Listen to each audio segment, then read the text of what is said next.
परिमाप। आओ इस आयत को देखें। मान लो कि यह एक खेल का मैदान है और मैं इसके चारों तरफ एक चक्कर लगाना चाहती हूँ।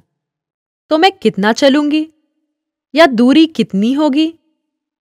100 जमा 50 जमा 100 जमा 50 मतलब कुल 300 मीटर दूरी मुझे एक चक्कर में पूरी करनी पड़ेगी।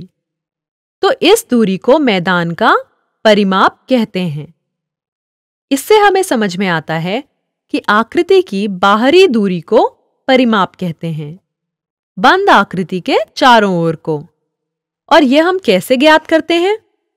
यह आकृति की सभी भुजाओं का जोड़ है। आओ कुछ और उदाहरण देखें। अब यहां एक त्रिभुज है। यदि आप देखेंगे कि त्रिभुज की भुजाएं हैं 4 सेंटीमीटर, 4 सेंटीमीटर और 2 सेंटीमीटर। इसलिए परिमाप 4 जमा 4 जमा 2 मतलब 10 सेंटीमीटर होगा। अब यह एक चतुर्भुज है। आप देख सकते हो कि भुजाएं हैं 4 मीटर, 4 मीटर, 3 मीटर और 5 मीटर। तो 4 जमा 4 है 8, 8 जमा 3 है 11 और 11 जमा 5 है 16। अतः परिमाप हुआ 16 मीटर। अब यहाँ एक षटभुज है और इसकी प्रत्येक भुजा 3 मीटर है। तो परिमाप होगा 3 गुणा 6 क्योंकि भुजाओं की संख्या 6 है। तो 6 बार 3 18 है और परिमाप होगा 18 मीटर। अब यहाँ एक पंचभुज है और इसकी प्रत्येक भुजा 5 सेंटीमीटर है। तो 5 बार 5 25 है। इसका मतलब है कि पंचभुज का परिमाप है 25 सेंटीमीटर। यहाँ पर एक आयत है। आओ यह जानने की कोशिश करें कि आयत का परिमाप कैसे ज्ञात कर सकते हैं। इस आयत की लंबाई है L और हम लंबाई को L से दर्शाते हैं और चौड़ाई को B के द्वारा, ठीक है? इसलिए परिमाप क्या होगा? परिमाप L जमा B जमा L जमा B होगा।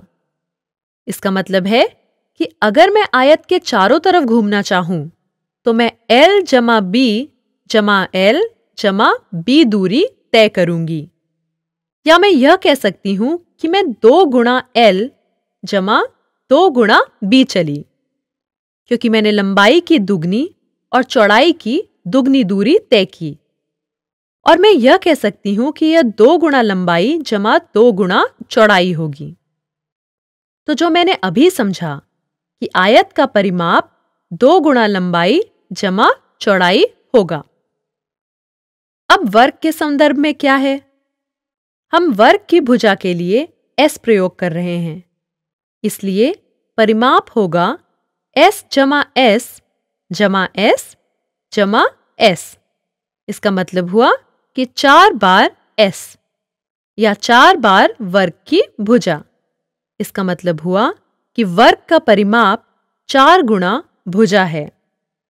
अब चलो कुछ और उदाहरण लेते हैं। मैंने यहाँ आयत का परिमाप ज्ञात करने का सूत्र लिख दिया है। इसलिए अगर आयत की लंबाई 8 और चौड़ाई 5 है तो परिमाप क्या होगा? 8 जमा 5 13 है। 13 गुणा 2 26 है। तो परिमाप 26 होगा। यदि लंबाई 7 और चौड़ाई 4 है तब 7 जमा 4 11 है। 11 गुणा 2 22 है। तो परिमाप 22 है। तो अब इस स्थिति में मैं जानती हूं कि लंबाई 10 है और परिमाप 30 है। तो चौड़ाई क्या होगी? अब लंबाई जमा चौड़ाई का दुगना 30 है। तो अब मुझे इसे लिखने दो। लंबाई का दुगना 20 जमा चौड़ाई का दुगना बराबर 30 के। इसका मतलब है कि चौड़ाई का दुगना बराबर 10 है। यदि चौड़ाई का दुगना 10 है तो चौड़ाई 5 है। अतः मेरा उत्तर 5 है। चलो अब इस वर्ग के परिमाप को देखें। अगर वर्ग की भुजा 18 है तो इसका परिमाप 18 गुणा 4 बराबर 72 होगा। अगर भुजा 12 है तो परिमाप 48 होगा। अब अगर परिमाप 60 है तो भुजा क्या होगी?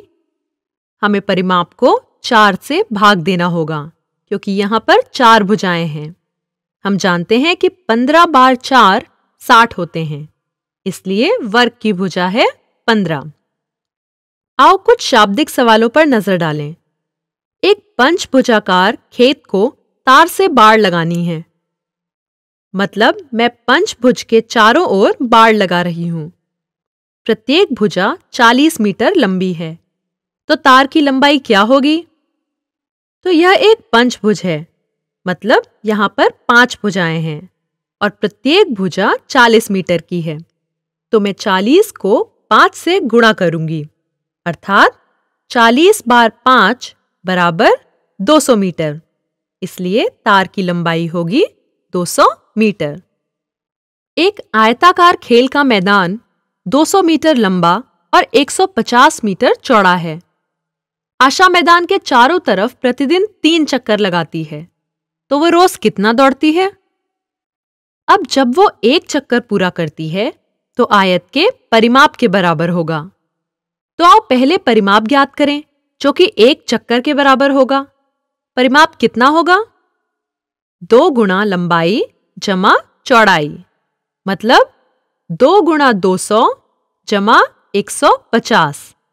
तो हम पहले जमा करते हैं 200 जमा 150 बराबर 350।